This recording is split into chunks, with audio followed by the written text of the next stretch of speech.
Fala pessoal, sejam muito bem-vindos a mais um episódio do Licitações Sem Filtro, esse lugar que é um canal seu, meu, nosso, para a gente desvendar esse mar das licitações e contratos. Esse mar das licitações e contratos, um mar revolto, mas que esses últimos dias têm sido mais tranquilos, né? Não tem surgido muita novidade nesses últimos dias para cá, mas se prepare, porque quando vem muita calmaria, se prepare que logo. Mas a gente também está em processo legislativo, o processo legislativo está suspenso, está parado, mas vamos se preparar aí para logo vir muita novidade.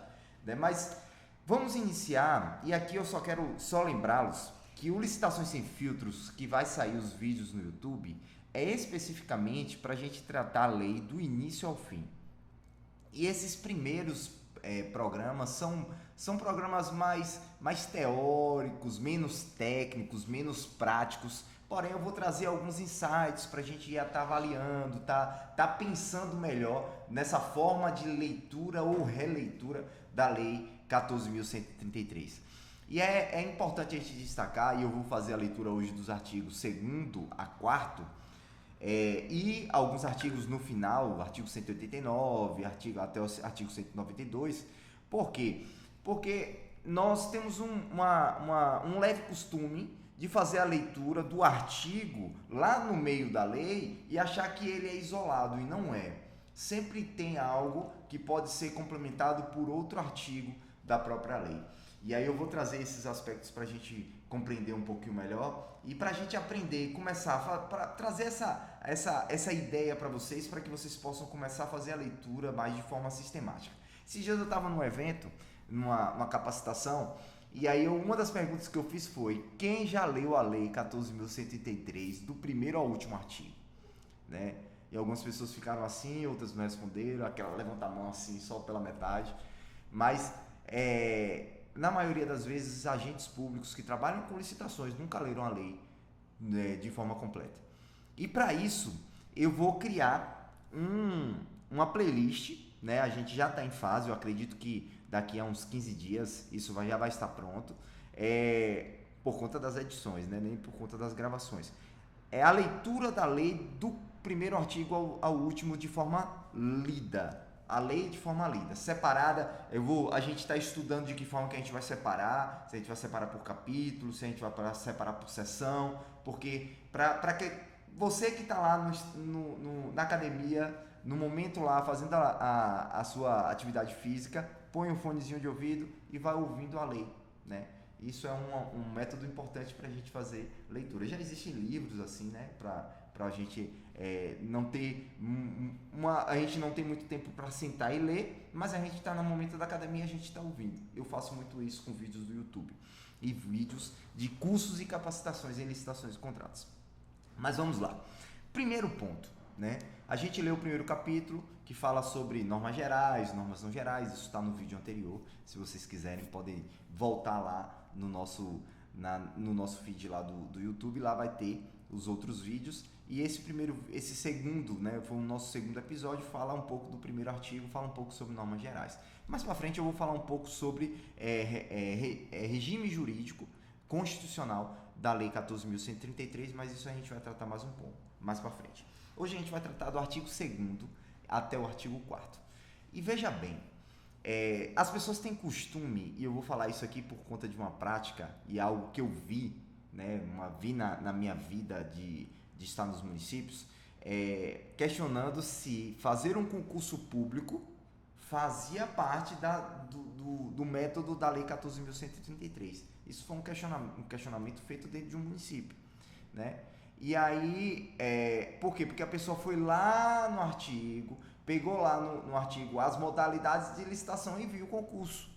E aí achou que aquela modalidade de concurso fosse concurso. Mas o artigo 2º, e aí por isso que a gente precisa entender a lei, né? Não decorá-la, mas entendê-la, a gente precisa entender a lei, e a lei, um artigo ele complementa o outro, né? Quando existe a dúvida. E o artigo 2º ele é isso, né?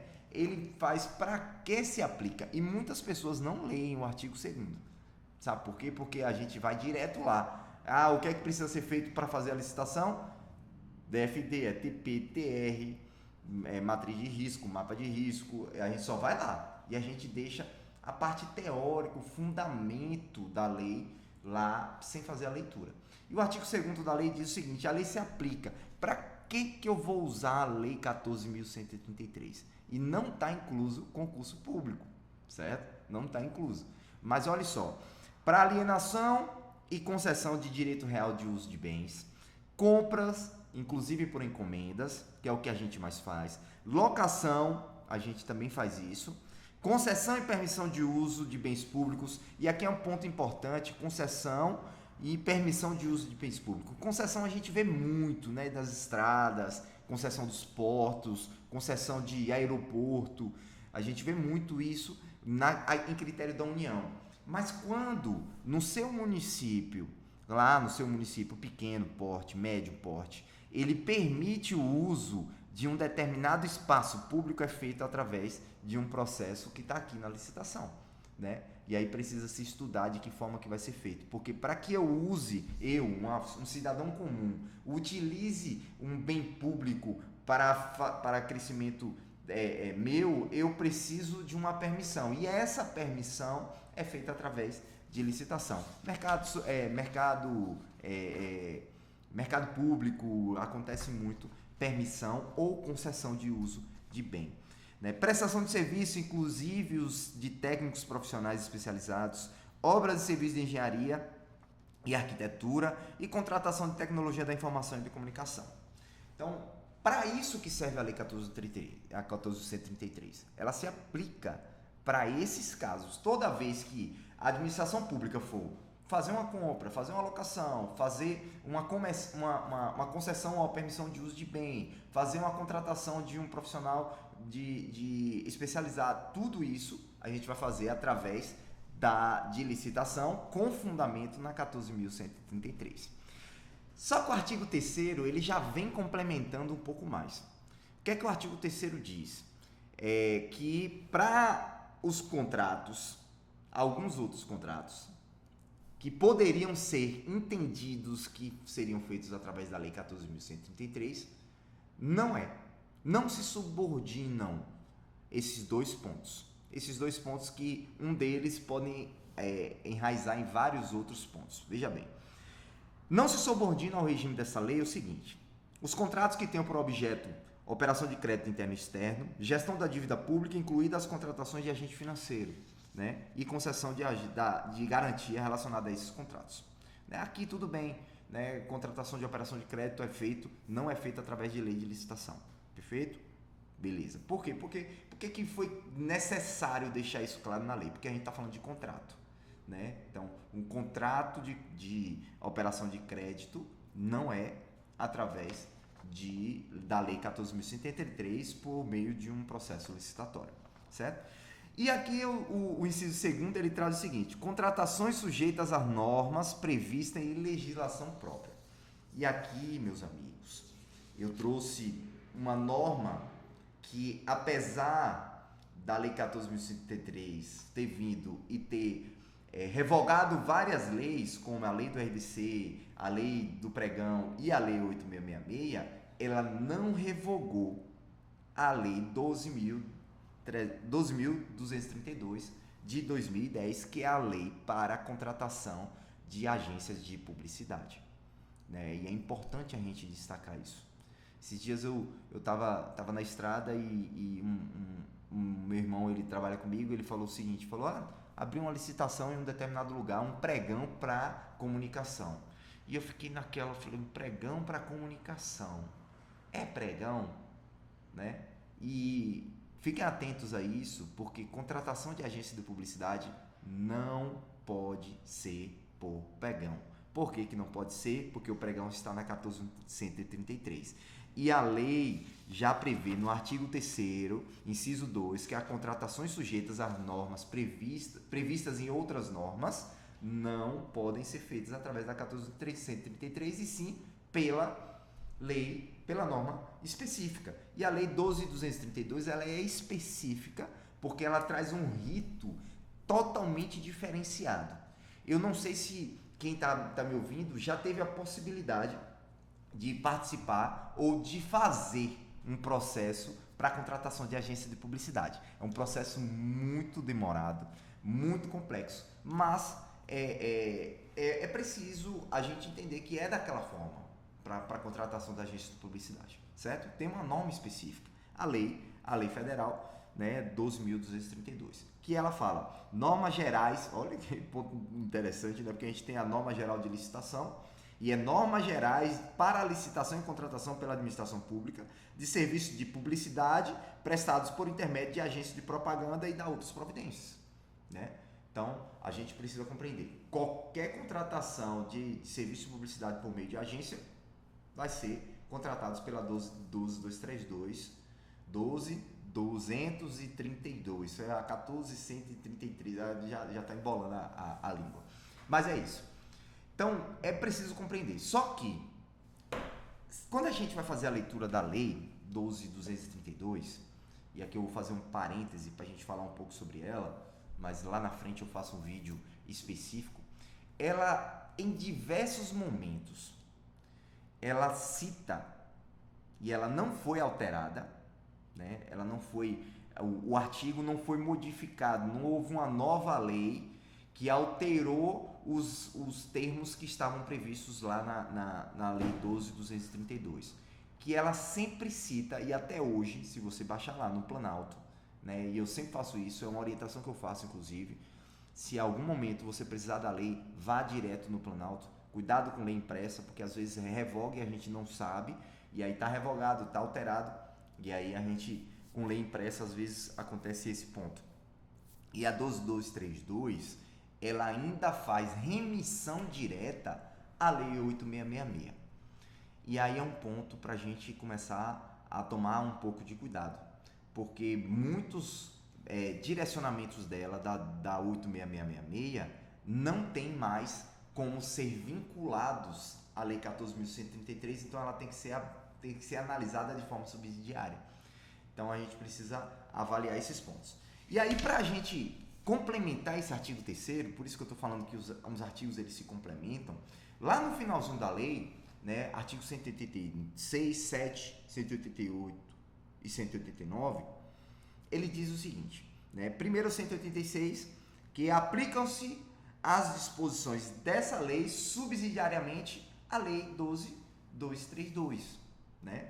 Então, ela já está dizendo diretamente, a lei 12.232, eu vou modificar, a lei de agência de publicidade, a lei de contratação de agência de publicidade, ela não foi revogada pela lei 14.133 como as outras, certo? A lei da agência de publicidade ainda existe, e por esse motivo a 14.133 ela mesmo diz que ela será analisada de forma subsidiária, certo? De forma subsidiária. Se é de subsidiária, eu vou seguir a 12.232, mas naquilo que ela é omissa, eu sigo a 14.133. E ainda tem mais, né? Aplica-se a esta lei as hipóteses previstas na legislação que façam referência à lei 8.666. E aí tem muita referência na lei 12.232 à lei 8.666. Então a gente vai fazer agora a referência ao que é relacionado na lei 14.133. Um ponto interessante, e aí quando eu for falar mais especificamente da 12.232, eu vou falar sobre isso, mas é que tem um ponto dela que fala sobre convite da lei 8.666. É o limite de valor de convite.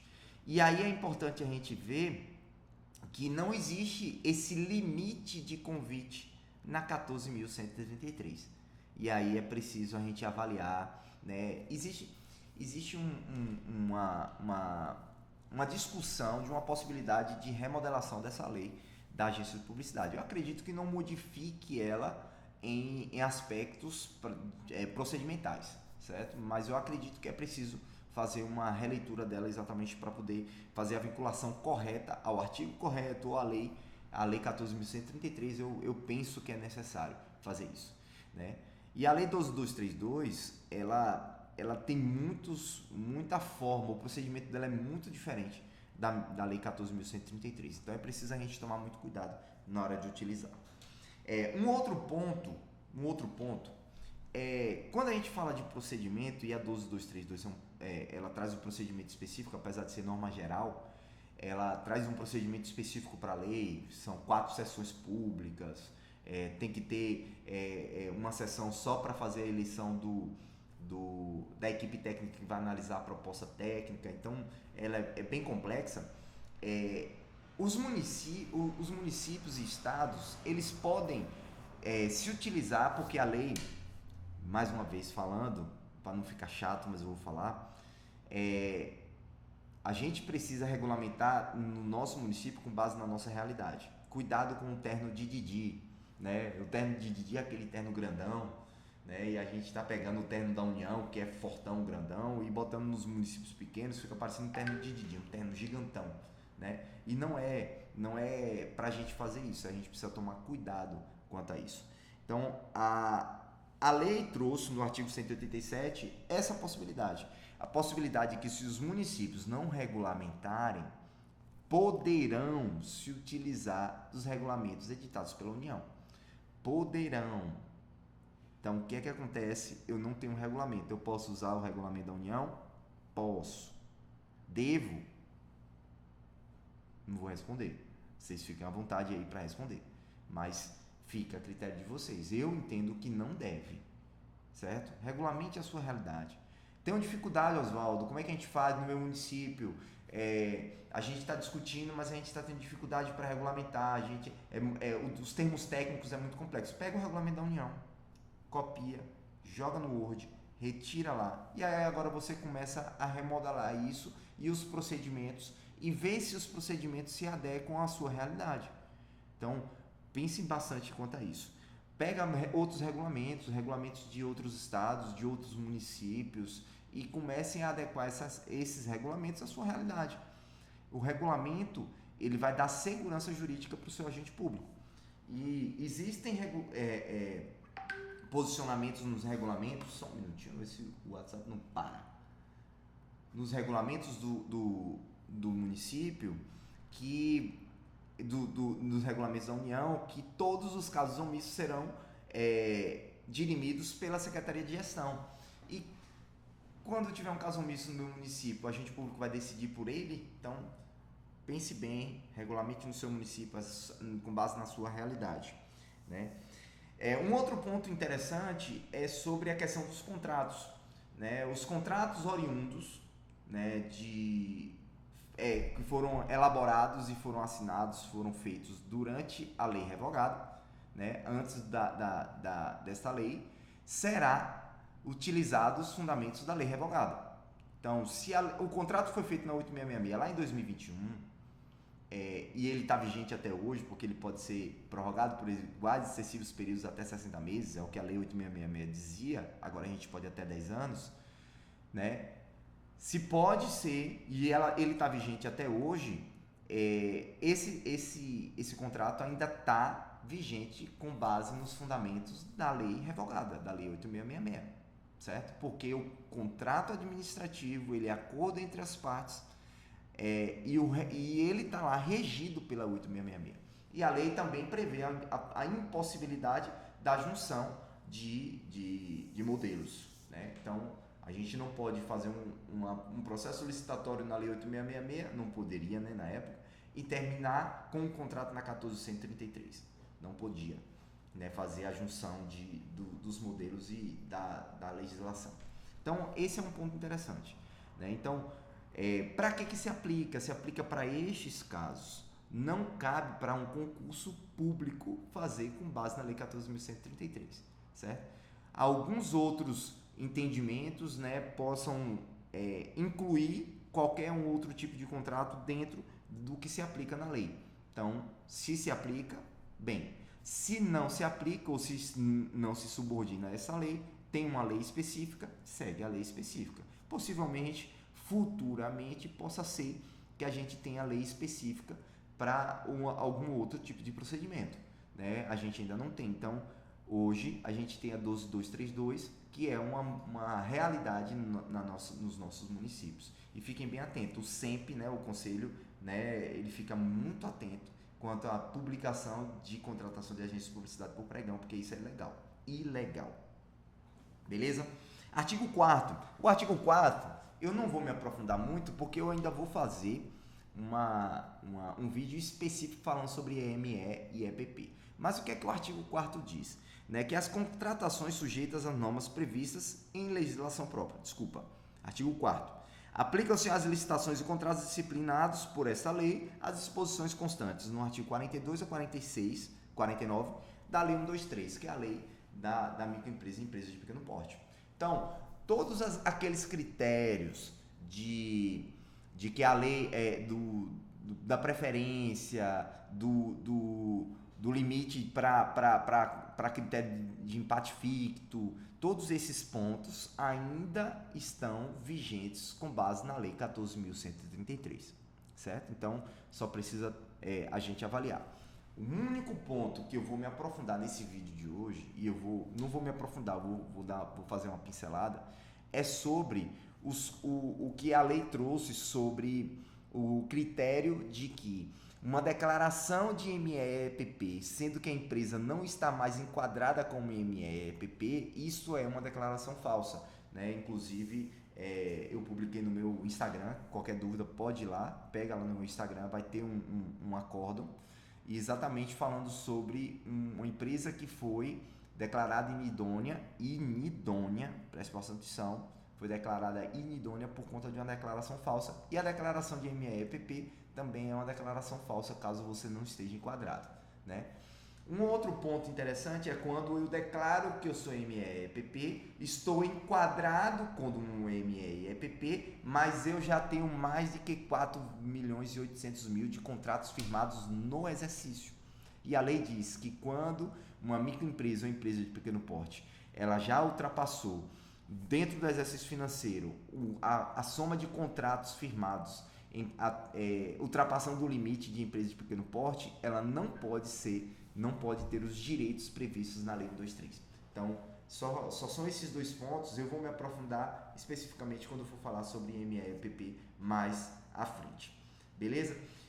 Mais uma vez eu queria agradecer, já vou pedir para vocês, se inscreva no canal, ative o sininho, dá um joinha no vídeo, isso ajuda muito a nós para que o YouTube possa entender que esse conteúdo é relevante e mostre para mais pessoas. Eu aguardo isso aí, uma ajuda de vocês quanto a este ponto, viu? Então, quanto ao mais, segue a gente. Segunda-feira tem uma live falando sobre garantia de proposta, uma live imperdível. Vou fazer em um município, não vou nem fazer dentro do escritório, vou fazer em um município que eu vou estar em assessoria, mas vai ser muito, muito legal falar sobre garantia de proposta para vocês, certo?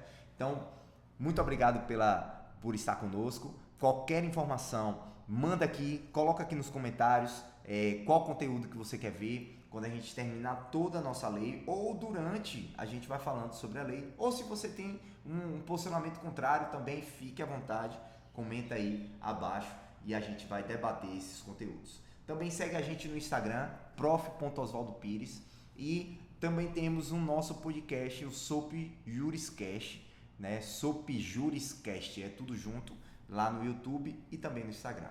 Segue a gente. Vem com a gente neste programa Licitações Sem Filtro, onde a gente vai desvendar esse mar das licitações e contratos. Vem com a gente, porque esse local é seu, é meu, é nosso.